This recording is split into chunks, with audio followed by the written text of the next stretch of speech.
Firman Tuhan tidak pernah ngajar, bacalah Alkitabmu. Tidak ada. Firman Tuhan tidak pernah ngajar, bacalah Alkitabmu. Tidak ada. Firman Tuhan tidak pernah ngajar, bacalah Alkitabmu. Tidak ada. Ya, dikatakan bahwa firman Tuhan tidak pernah ajarkan bacalah Alkitab. Nah, kita tidak sedang berbicara tentang Ibu Henia, tidak ada urusan. Namun maksudnya dia betul atau tidak, ya kita tidak ada urusan. Nah, apakah benar Alkitab tidak ajarkan bacalah Alkitab? Kalau kita tahu dalam PL banyak, dalam kitab Ulangan pasal 17 kalau tidak salah itu ada dikatakan bacalah. Terus di kitab Nehemia. Namun nanti orang berkata, oh itu kitab perjanjian lama. Di mana kitab perjanjian baru? Oke, saya tunjukkan beberapa ayat di kitab perjanjian baru ya. Kitab perjanjian baru. Kita baca di Wahyu pasal yang ke-1. Nah, coba satu. Wahyu 1 pada ayat yang ke-1. Inilah wahyu. Nah, wahyu kan Alkitab. Wahyu Yesus Kristus yang dikaruniakan Allah kepadanya supaya ditunjukkannya kepada hamba-hambanya apa yang harus segera terjadi. Ingat wahyu. Wahyu dikaruniakan. Nah, terus dikatakan dan oleh malaikatnya yang diutusnya ia telah menyatakan kepada hambanya Yohanes.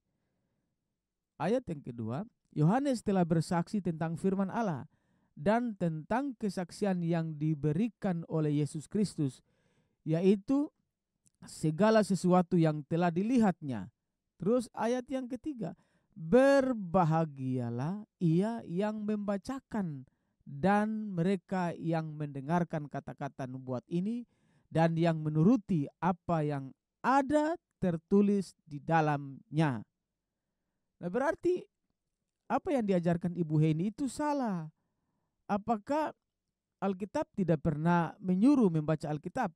Nah, ini ada kitab perjanjian baru. Sudahlah kita membacakan perjanjian lama. Perjanjian baru dengan secara eksplisit ada mengajarkan bacalah Alkitab. Terus Efesus ayat yang pasal 3 ayat yang ketiga. Nah, ini dikatakan ya. Coba kita baca ini. Ayat yang kedua dulu. Memang kamu telah mendengar tentang tugas penyelenggaraan kasih karunia Allah yang dipercayakan kepadaku. Karena kamu, ayat yang ketiga, yaitu bagaimana rahasianya dinyatakan kepadaku dengan wahyu. Wahyu berarti firman Tuhan. Seperti yang telah kutulis di atas dengan singkat.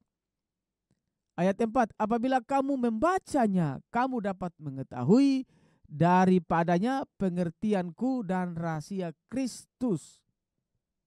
Nah, berarti apa yang Ibu Heni katakan itu salah. Maaf, kita katakan salah ya. Karena Alkitab ternyata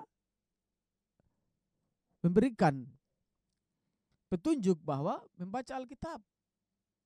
Nah, jadi saya kira kita tidak sedang membahas Ibu Heni, tapi pengajarannya itu yang agak ngaco. Jadi harus ditayangkan di TikTok, YouTube dan sebagainya supaya orang jangan disesatkan. Ibu Heni mengatakan bahwa tidak ada Alkitab menyuruh bacalah Alkitab, tapi merenungkan. Nah, dari kata merenungkan saja sudah salah. Kalau orang yang merenungkan sudah tentu harus membaca.